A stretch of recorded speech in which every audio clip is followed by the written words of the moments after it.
वल्लभ कल्प द्रुम फल्यो फल लाग्यो विठलेश।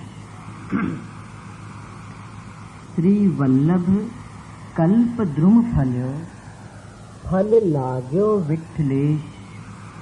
शाखा सब बालक भय ताको पार न पावत शेष। श्री वल्लभ कल्प द्रुम फल्यो। शेराई जी कह रहे हैं कि या जगत के अंदर श्री वल्लभ कल्प द्रुम फल्यो। कल्प वृक्ष होए ऐसो कल्प द्रुम स्वरूप कि जाने कल्प वृक्ष नहीं देखे होए, तो आप कह रहे हैं कि श्री वल्लभ को देखो। लोग कहें कि कल्प वृक्ष को मतलब हो है कि कल्पना को वृक्ष जो दिखे नहीं है कभी, पर आप कह रहे हैं कि नहीं, श्री वल्लभ को देखो। श्री वल्लभ कल्प द्रुम फल्यो। श्री वल्लभ है कल्प द्रुम, और कल्प द्रुम की ये विशेषता हो है प्रियजनों कि वाके पास जाके मांगनो नहीं पड़े, खाली कल्पना करो और मनोरथ पूरे हों। इच्छा मात्र सो, केवल इच्छा मात्र सो। याली आप कह रहे हैं कि श्री वल्लभ कल्प द्रुम फल्यो, कि या जगत में श्री वल्लभ को कल्प द्रुम फल्यो है, चारों तरफ फल्यो है। श्री वल्लभ कल्प द्रुम फल्यो, एक तो स्वयं श्री वल्लभ को कल्प द्रुम, और वामे फल लाग्यो विठलेश। एक तो स्वयं इतनो समर्थ कल्प द्रुम, और वामे जो फल लगे।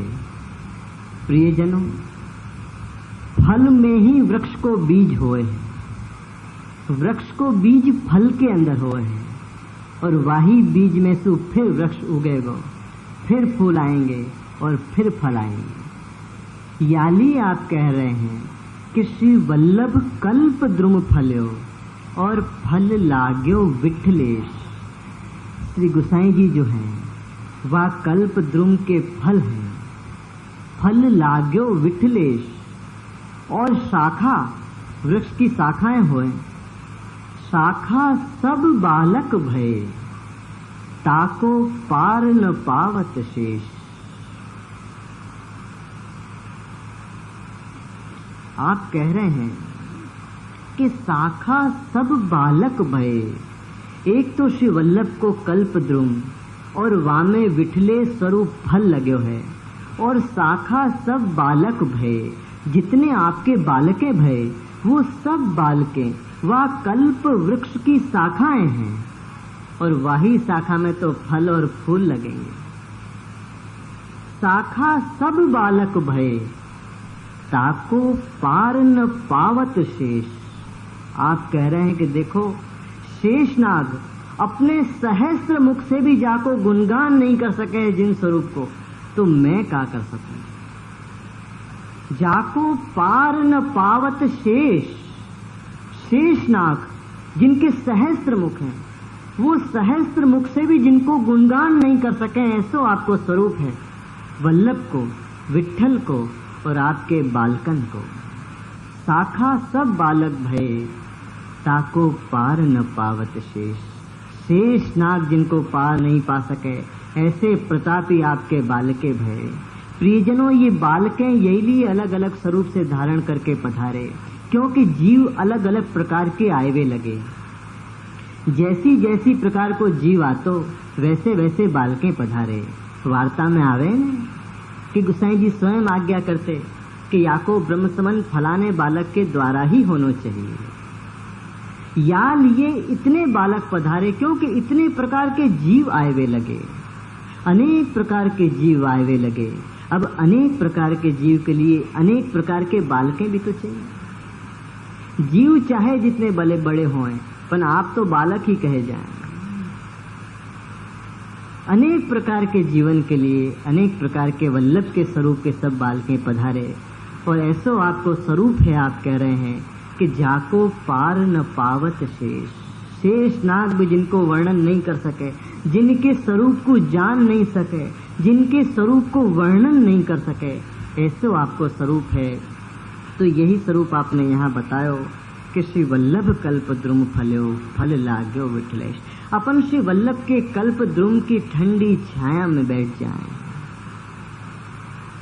बाहर कितनी धूप पड़ रही है, कितनी गर्मी है, पसीना में भींज रहे हैं अपन, और ऐसो जो कल्प द्रुम मिल जाए श्री वल्लभ को। अरे छोटो मोटो नीम को पेड़ मिल जाए तो ठंडी छाया दे दे है, तो वल्लभ को जो कल्प द्रुम मिल जाए तो या दुनिया के तपे भय हारे भय परेशान लोग जो वल्लभ की ठंडी छाया में बैठ जाएं वा कल्प द्रुम की, तो कितनी शीतलता प्राप्त होएगी, कितनी शीतलता प्राप्त होगी।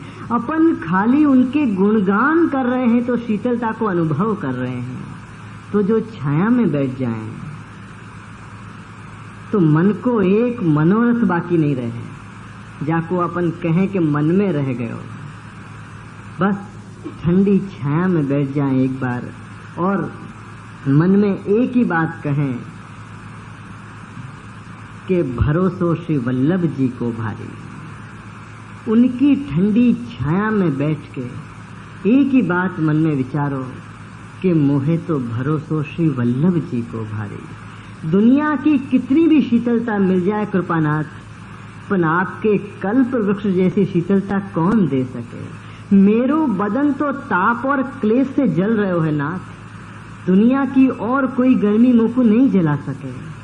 मुझको तो आपके विरह की अग्नि जला रही है कि आप मुझको कब पाओगे, कब मिलोगे नाथ। बरस पे बरस बीते जा रहे हैं, समय पे समय बीतो जा रहे हो, कब मिलोगे मुझको, वो घड़ी कब आएगी। भगवदी कह रहे हैं, ग्रंथ कह रहे हैं, बार बार कान में ये आवाज आवे है कि वल्लभ मिलेंगे मिलेंगे मिलेंगे। अब तो मन कहे है कि कब मिलोगे नाथ, मुझको दिन तो बता दो कि वाह दिन मिलोगे, तो मैं तैयारी करूं नाथ कि आप वाह दिन मिलोगे। मुझको तो दिन भी खबर नहीं है, बस मैं तो वल्लभ के कल्प वृक्ष की शीतल छाया में बैठ के इतनी बात कहूँगा कि मुझको तो आपके चरणन को भारी भरोसा है, क्योंकि आप मिलोगे ये बात तो निश्चित है, क्योंकि मेरे बिना आप नहीं और आपके बिना मैं नहीं। जितनो ताप मुझको है नाथ, उतनो ही ताप आपको भी है। बीच में मैं ही अंतराय रूप हूँ, मेरो मैं ही अंतराय रूप है। जा दिन मेरो मैं निकल जाएगो, वह दिन आप मेरे सामने प्रकट हो जाओगे। बस मेरो मैं ही मुझको बाधक रूप हो रहे हो। जब मैं निकल जाऊंगा तो आप कहीं दूर थोड़ी हो। प्रियजनों, कोई चीज जब बहुत पास होए तो नजर नहीं आवे। कई बार लोग अपने चश्मान को भूल जाएं, इतनी पास हैं आंखन के ऊपर, और ढूंढते फिरे कि मेरे चश्मा कहाँ रखे। सामने वालों बतावे कि भैया तेरी आंख पे लग रहे हैं। इतनी पास जो चीज होए तो अपन नहीं देख सके। किताब भी पढ़नी होए तो थोड़ी सी दूर ले जानी पड़े तो वाकू पढ़ी जा सके। वाकू जो आंखन के पास ले जाओ तो नहीं पढ़ी जा सके। और वल्लभ तो पास नहीं है, अंतर में है। पास की चीज नहीं दिखे है तो अंतर की कहां से दिखेगी। अपन को तो बाहर देखने की आदत पड़ी गई है, कभी झांक्यो ही नहीं अंतर में। तो अंतर में तो कभी झांक्यो नहीं कि मेरे अंतर में भी कभी कोई हो सके। अपन को अंतर में अंधकार दिखे है और जगत में प्रकाश दिखे है। यानी अपन दुनिया में ढूंढ रहे हैं, बाहर ढूंढ रहे हैं। मुझको एक कहानी याद आई। एक आदमी अपने घर के बाहर कछु ढूंढ रहे हो था, तो वाके मित्र ने पूछी कि तू कहाँ ढूंढ रहे हो। तब वाने कही कि मेरे घर की चाबी खो गई, मेरे घर की चाबी खो गई है और वाकू मैं यहाँ ढूंढ रहा हूँ। तो वाके मित्र ने कही कि चलो मैं भी मदद करूं, तेरी चाबी ढूंढवाऊं। थोड़ी देर तो वाके मित्र ने कोशिश करी पर चाबी नहीं मिली। तब वाने पूछी कि तेरी चाबी कौन जगह खोई, तेने कहाँ खोई, बता तो वहां ढूंढूं। तो वाको मित्र बोले, भैया ये मत पूछो, ये मत पूछो कि मैंने कहाँ खोई। तो वाको मित्र कहे कि तू कहेगो नहीं तो ढूंढूंगो कैसे, और ढूंढूंगो नहीं तो पाऊंगो कैसे। तो आने कही भैया मैंने चाबी खोई है घर के अंदर, घर में गए और वहां चाबी गिर गई और अब मिल नहीं रही है। तो आके मित्र को बड़ी हंसी आई। वाने कही कि भैया चाबी तेरी घर के अंदर खोई है तो तू बाहर क्या कर रहे हो। वाने कही भैया घर में लाइट नहीं है, घर में रोशनी नहीं है, अंधेरो है और बाहर बहुत बड़ी लाइट जल रही है, शायद प्रकाश में उजेला में मिल जाए।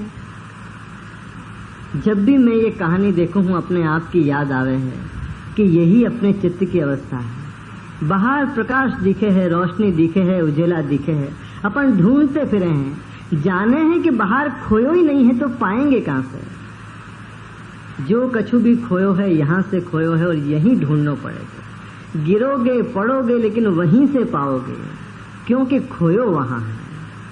केवल वहीं देखो तो वहीं से पाओगे, जरूर पाओगे। यालिए श्री वल्लभ को कल्प द्रुम जो आपने बतायो, बाकी ठंडी छाया में बैठ के यही बात कहो कि भरोसो श्री वल्लभ जी को भारी, भरोसो श्री वल्लभ जी को।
वल्लभ आवत मैं सुने, कछु नियरे कछु दूर। श्री वल्लभ आवत मैं सुने, कछु नियरे कछु दूर। इन पलकन सो मग झारी हो, ब्रज गलियन की धूल। प्रियजनों, श्री वल्लभ के आयवे की खबर पाए के हरिराय जी के चित्त की कहा अवस्था भई है, वाकु आप यहाँ लिख रहे हैं कि वल्लभ आवत मैं सुने। मैंने सुनी है कि श्री वल्लभ आए रहे हैं और कछु नियरे कछु दूर। मुझको कोई ने आए के कही कि कछु नियरे कछु दूर, बहुत पास आ गए हैं और आपसे थोड़ी सी दूर हैं। श्री वल्लभ आवत मैं सुने, कछु नियरे कछु दूर। कि मैंने सुनी कि श्री वल्लभ पधार रहे हैं, वल्लभ आए रहे हैं, कछु नियरे कछु दूर, कि मेरे से थोड़ी सी दूर है और आ ही गए हैं। अब आप कह रहे हैं कि मैं कहाँ करूं? आपने कोई खबर भी तो नहीं दी पहले से कि मैं आए वाला हूं। प्रियजनों, वल्लभ जब पधारे तो पहले से खबर करके नहीं पधारे, याद रखिए। वल्लभ जब पधारे तो पहले से खबर करके कभी नहीं पधारे, और वल्लभ जब बुलावें तब भी पहले से खबर करके नहीं बुलावें। आपके पधारवे की पहले से कभी कोई खबर नहीं आवे, या लिए तैयारी नहीं करनी, तैयार ही रहनो। अपन बाट देखे हैं कि तैयारी करें, खबर आवे तो तैयारी करें। खबर आ गई तो महाराज समय बंध गयो, और समय बंध गयो तो मर्यादा हो गई। बिना कहे अचानक पधारो, वाही को नाम कृपा। और हर समय जो तैयार रहे, वाही के यहाँ आप पधारे। जो तैयारी करे है, वाके यहाँ आप नहीं पधारे। तो आप कह रहे हैं कि जब मैंने सुनी कि वल्लभ आवत मैं सुने, कछु नियरे कछु दूर। अब कहाँ तैयारी करूं नाथ, मेरे घर में तो ऐसी कोई व्यवस्था नहीं है, ऐसी कोई गादी, ऐसा कोई बिछोना नहीं है, कोई आसन नहीं है जहां मैं वल्लभ को पधराऊं। वल्लभ जैसे स्वामी को पधरावे के लिए तो कैसो आसन चाहिए, ऐसो कोई आसन नाथ मेरे घर में नहीं है। मेरी ऐसी कोई व्यवस्था नहीं है जहां मैं आपको पधरा सकूं। नाथ मैं कहाँ करूं, कहाँ करूं मैं? तो आप कह रहे हैं कि मैं एक काम करूं कि मेरे घर से भाग के बाहर चलो जाऊं जहां आप पधार रहे हैं। श्री वल्लभ आवत मैं सुने, कछु नियरे कछु दूर। अब एक काम करूं कि इन पलकन सो मग झारी हूं, कि मेरी जो पलकें हैं, मेरी जो पलकें हैं वह पलकन से मग झारी हूं, आपके चरण के रज को मैं साफ करूं। ब्रज गलियन की धूल। श्री वल्लभ जहां पधारे हैं वहां सबसे पहले तो प्रियजनों वो जगह ब्रज हो जाए, बल्कि ब्रज हो जाए है तभी श्री वल्लभ पधारे हैं। या लिए आप कह रहे हैं कि मैं कहाँ करूं, मैं आसन नहीं बिछाऊंगा, पर के नाथ आपके चरण इतने कोमल हैं, आपके चरण इतने कोमल हैं कि या गली की धूल भी जो आपके चरण में लग गई तो मेरा अंतर जल जाएगा। क्योंकि आप मेरे घर पधार रहे हो, अनुग्रह करके पधार रहे हो, मेरे जैसे जीव के घर आप स्वयं पधार रहे हो। मैं कहाँ तैयारी करूं, कहाँ आपकी पधरामनी करूं? तो आप एक ही बात कह रहे हैं कि इन पलकन सो मगझारी हूं, कि मेरी पलकन सो, क्योंकि सोहनी चाहिए, बुहारी चाहिए साफ करने के लिए। तो आप कह रहे हैं नाथ मेरी पलकन से अच्छी बुहारी तो जगत में हो ही नहीं सके, जो आपने मुझको जन्म से दी है, कि आपके चरणन की धूल जो चुभनी होए तो मेरी आंखन को चुभ जाए, पर आपके चरणन को स्पर्श भी नहीं करे। इतने कोमल चरण आपके, वासे कठोर तो मेरी आंखें हैं नाथ, वासे भी अधिक कोमल आपके चरण हैं। अब इन पलकन सो मगझारी हो, ब्रज गलियन की धूल। जा ब्रज की गली से आप पधार रहे हो मेरे द्वार पे, वह ब्रज की गली की धूल को मैं दौड़ के जाऊं, जल्दी जाऊं। अपन जब दंडोत करे हैं तो वास्तव में दंडोत नहीं है, वो पलकन सो मग झारनो है। पहले दंडोत करे हैं अपन और बाद में भेंट करे हैं, जाको अपन भेंट कहे हैं। इन पलकन सो मग झारी हूं, ब्रज गलियन की धूल। मेरी पलकन से मैं ब्रज की गलियन की धूल को साफ करूं नाथ, कि जो कछु भी श्रम पड़नो है मोकू पड़ जाए, और मेरी नाजुक से नाजुक वस्तु जो आपने मुझको दी है वो मेरी आंखें हैं। अपन देखो बहुत कछु छोड़ दे पर आंखन को पहले बचावें, और आपने आंखन को खुली छोड़ दी और आपके चरणन को बचाए, कि आपके चरणन को ये रज भी स्पर्श नहीं करे और मेरी आंखन को लग जाए।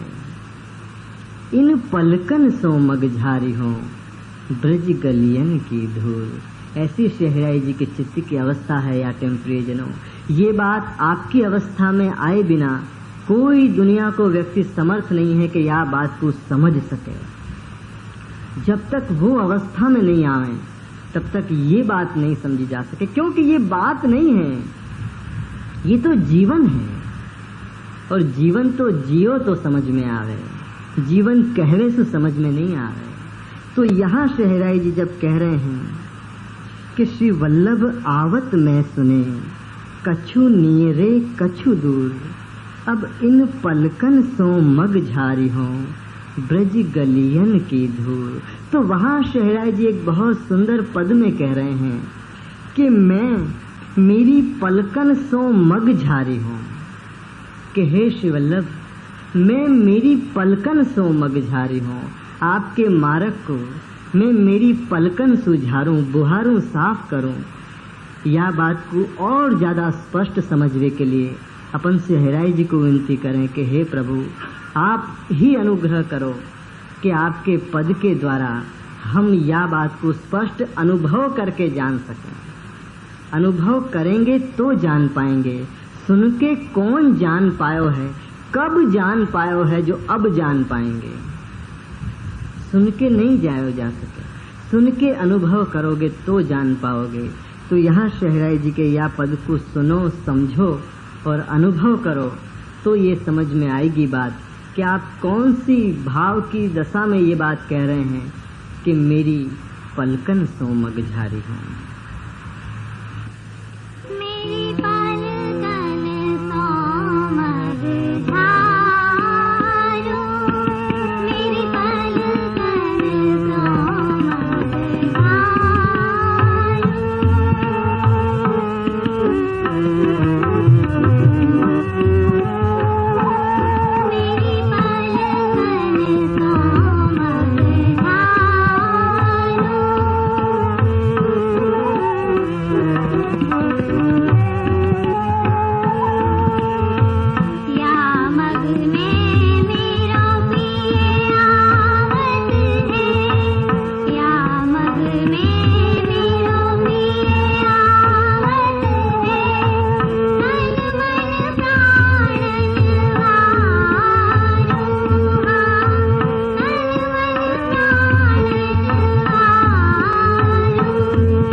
कृपा सिंधु जल सींच के राख्यो जीवन मूल। कृपा सिंधु जल सींच के राख्यो जीवन मूल, स्नेह बिना मुरझात है, प्रेम बाग के फूल।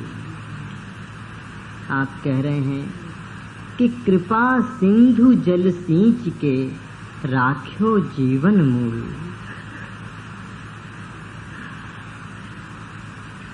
कि आपकी कृपा के सिंधु से, जो आप कृपा को सिंधु हो, समुद्र हो नाथ, अब आपकी कृपा के सिंधु से ही सींच के राख्यो जीवन मूल।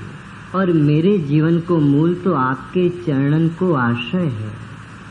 आपके चरणन को आश्रय, यही मेरे जीवन को मूल है, और वो भी आपकी कृपा के बल से टिके हो। अगर आपको अनुग्रह नहीं होए, आपके कृपा के सिंधु के जल को जो सिंचन नहीं होए, तो मेरे बल से आपको आश्रय नहीं रह सके। मेरे बल से आपको आश्रय नहीं रह सके नाथ। ये तो आपके कृपा के सिंधु के जल के सिंचन से ही बने हैं। याली आप यहाँ कह रहे हैं कि कृपा सिंधु जल सींच के राख्यो जीवन मूल, पन स्नेह बिना मुरझात है, प्रेम बाग के फूल। नाथ, आपके कृपा के सिंधु के जल से सींच के मैंने ये जीवन के मूल को तो टिकायो है, पर स्नेह के बिना मुरझा रहे हो है, क्योंकि मेरे अंतर में स्नेह नहीं है नाथ, स्नेह नहीं है। स्नेह बिना मुरझात है, प्रेम बाग के फूल। पिया प्रेम के बाग के फूल तो मेरे श्री वल्लभ हैं, जो मेरे घर विराज रहे हैं। वो स्नेह बिना मुरझात है। स्नेह को आचरण ही प्रेम है। स्नेह बिना मुरझात है। मेरे स्नेह के अभाव में आप शमित हो रहे हो मेरे नाथ, क्योंकि जब भी मैं भोग धरूं हूँ आपको, तो वामे धरो भयो मेरो स्नेह ही आप अरोगो हो, और मेरो पदार्थ आप वापिस कर दो। धरो भयो पदार्थ को आप वापिस करो हो, और मेरे स्नेह को आप अरोग जाओ। पर स्नेह बिना मुरझात है। जब मेरे पास स्नेह ही नहीं है तो आप कहाँ अरोगोगे, कहाँ अरोगोगे? स्नेह बिना मुरझात है, प्रेम बाग के फूल। प्रेम के बाग के आप फूल हो नाथ, पर मेरे स्नेह के अभाव में आप मुरझा रहे हो, आप श्रमित हो रहे हो, क्योंकि मेरे में स्नेह नहीं है। स्नेह की कमी है मेरे अंदर प्रियजनों, स्नेह की कमी है। आज स्नेह के अभाव में देह होते भय भी अपनी आत्मा भटक रही है। स्नेह के अभाव में देह होते भय भी आत्मा भटक रही है। आज हर आदमी ये चाह रहा है कि स्नेह मिल जाए, कहीं से स्नेह मिल जाए। अरे झूठो ही सही, पर कोई स्नेह दे दे। पर प्रियजनों, अपनी मुश्किल ये है कि अपन स्नेह को चाहे हैं, स्नेह को बांटे नहीं है। स्नेह चाहे सु नहीं मिले, स्नेह देवे सु मिले। क्योंकि जब कोई से अपन कोई चीज चाहे, तो पहले ये सोचना चाहिए कि वाके पास वो चीज है कि नहीं। और जब तक आप स्नेह दोगे नहीं, तब तक वाके पास होएगो नहीं, और जब तक वाके पास होएगो नहीं, वो आपको देगो का। स्नेह पाएवे के लिए पहले स्नेह देनो सीखो प्रियजनों। आज जगत को हर व्यक्ति ये चाहे कि मुझको कोई स्नेह करे, वो कभी ये नहीं चाहे कि मैं कोई को स्नेह करूं। हमेशा स्नेह की आस रहे हैं, लेकिन ये कभी नहीं चाहे कि मैं वाकू दूंगो तो वाके पास होएगो, और होएगो तो वो बांटेगो। पर दोगे नहीं तो वाके पास होएगो भी कहां से? दिए बिना कभी कोई चीज वाके पास हो ही नहीं सके। और दूसरी बात, जो आपने दियो नहीं है, वाकू आप मांग कैसे सको? कौन अधिकार से आप मांग रहे हो? क्या आपने कभी दियो है मको? तो आपको मांगवे को अधिकार नहीं है। आपको चाहवे को भी अधिकार नहीं है कि आपको कोई स्नेह करे, क्योंकि आपने कभी दियो ही नहीं है। आपको देवे की आदत नहीं है। बचपन में मैया ने दियो, बाप ने दियो, भैया ने दियो, बहना ने दियो, आपने कभी कोई को नहीं दियो। देवे की तो आदत ही नहीं। सदा पानो सीखे हैं। याली तो आज अपन स्नेह नहीं दे पा रहे हैं, और वही स्नेह नई देवी की आदत से लालन भी श्रमित हो रहे हैं, क्योंकि स्नेह देवी की आदत नहीं है। वहां भी अपन को अपनो श्रम ज्यादा लगे है और आपकी कृपा कम लगे है। यूं लगे है कि इतनी सेवा करूं हूं फिर भी सेवा अधिक लगे है। पहले के समय में प्रियजनों, भक्त अपनी सेवा को राई जितनी मानते, तो प्रभु मानत मेरु समान, पन भक्त जो मेरु समान माने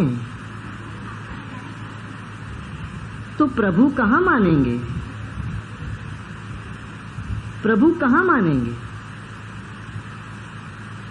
आप मानो राई समान तो प्रभु माने मेरु समान, हम माने मेरु समान तो प्रभु माने। सारी बात गड़बड़ा गई, सारी बात उल्टी हो गई।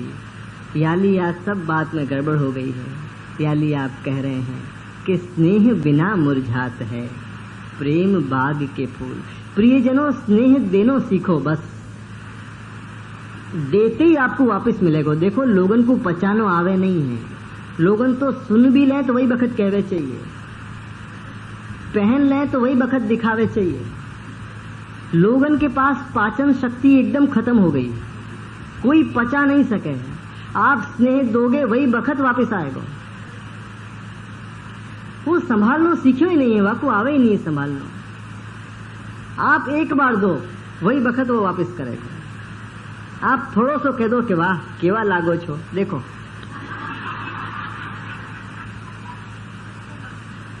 मन में अच्छो लगे फिर भी वो यो कहे कि सुका मजाक करो छो। मन तो यही कहे कि बार बार कहे, दोबारा कहे, नहीं कहे तो नए वस्त्र को लाभ का। आज ही तो वाके पैसा वसूल भये जब कोई ने ध्यान दियो, वाकी कीमत का जब कोई ध्यान ही नहीं दे तो। आभूषण है, वस्त्र है, क्यों धरावे हैं? यही लिए कि लोग ध्यान दें। ध्यान तो वाको भोजन है, वाको पोषण है, और ध्यान जो दे दे तो वसूल हो जाए। और वही बखत स्नेह के लिए कहा करना है प्रियजनों, बस वास्तविकता को स्वीकार लेनी है। अपन देखो, कोई की कमी हो तो छुपावे में 1 मिनट की देर नहीं करें, और यदि कोई की तारीफ हो तो मुख पे ऐसो ताला मारे कि कहीं निकल नहीं जाए। अपन ये समझे हैं कि वाकई तारीफ मेरी निंदा है, वाकई तारीफ मेरी कमी है, ऐसा नहीं है। असल में आप वाकई तारीफ करके अपनी तारीफ को प्रकट कर रहे हो। गुण कह के आदमी अपने गुणन को प्रकट करे है। यदि आपके अंदर गुण नहीं हो तो आपको गुण दिख तो कैसे? गुण ही तो गुण दिखावे है और दोष ही दोष दिखावे है। गुण देखनो तो सबसे बड़ो गुण है, और प्रेम फैलावे को एक ही सीधो और सरल उपाय है कि बस वाह कर दो कि क्या बात, नैन भर देख लो, नैन भर देख लो। हर आदमी आज ये चाह रहा है कि वहां को कोई देखे, वहां पे ध्यान दे। कोई पे ध्यान नहीं दे, क्योंकि जैसे वो आस लगाए बैठो है, वो चाहे है कि मेरे पे ध्यान दे, और वो चाहे मेरे पे ध्यान दे। कौन कौन पे ध्यान दे? कोई को फुर्सत नहीं है कि कोई पे ध्यान दे। नवरात्रि में देखो ना कैसे कैसे वस्त्र धरा के जावे कि शायद कोई ध्यान दे, पर लोग वासे भी अच्छे पहन के आवे कि कोई शायद हम पे ध्यान दे, और वो चाहे हम पे ध्यान दे। ऐसा करना चाहिए, दोनों को साठ गांठ कर लेनी चाहिए। हम तुम्हारी और तुम हमारी, हम तुम्हारी करें वाह वाह, तुम हमारी करो जय जय, तो काम हो जाए, स्नेह फैल जाए जगत में। आज घर में भी यही मुश्किल हो है कि अपन स्नेह को नहीं बांटे। घर में यदि कोई अच्छो कार्य करे, सुंदर कार्य करे तो अपन चुप हो जाए, और यदि कोई गलत कार्य करे तो आवाजें बुलंद वाको कह दें, कहें कि नहीं, कितनी बड़ी गलती हो जाए है। जबकि यदि कोई की गलती भई है तो वाको पचा जाओ। हमारे नाना जी ने, नटर गोपाल नाना जी ने बहुत सुंदर एक बार आज्ञा करी थी कि कोई के दुर्गुण देखने और कोई के गुण छिपाने दोनों बराबर अपराध है। कोई को दुर्गुण देखनो और कोई को गुण छिपानो, ये दोनों बराबर अपराध है। यदि कोई को गुण दिखे है तो सभा में जाके कहो कि या को ये गुण मुझको सीखे। अभी मेरे अहमदाबाद में एक संस्था चले है वैष्णव परिकर, वहाँ में मैंने अभी एक कार्यक्रम रखा था, गुण शोध सम्मेलन, गुण शोध। वहाँ में हम क्या करते हैं कि जितने वैष्णव बैठे हुए हैं वो अपने पास वाले वैष्णव के 2 गुण बतावे, कोई भी 2 गुण बतावे। शर्त यह है कि वो वहाँ को परिचित नहीं होना चाहिए, नहीं तो दोनों नक्की करके आवे। तो कोई भी वैष्णव अपने पास वाले के 2 गुण बतावे, 1 गुण बतावे में 1 घंटा लगे हो, कभी दृष्टि नहीं पड़ी गुण देखने की, आदत ही नहीं है, मालूम ही नहीं है कि हमारे अलावा भी कोई में कभी गुण हो सके। इतनी देर लगी, 3 दिन वो कार्यक्रम चले हो तब भी पूरा नहीं भयो। गुण शोध सम्मेलन कि गुण शोधो तो प्रेम बढ़े, बढ़े कि नहीं बढ़े। तो यहाँ आप यही कह रहे हैं कि स्नेह बिना मुरझाते हैं, स्नेह नहीं होवे सु प्रभु मुरझा रहे हैं, सभी मुरझा रहे हैं, शमित हो रहे हैं क्योंकि स्नेह नहीं है। शिक्षा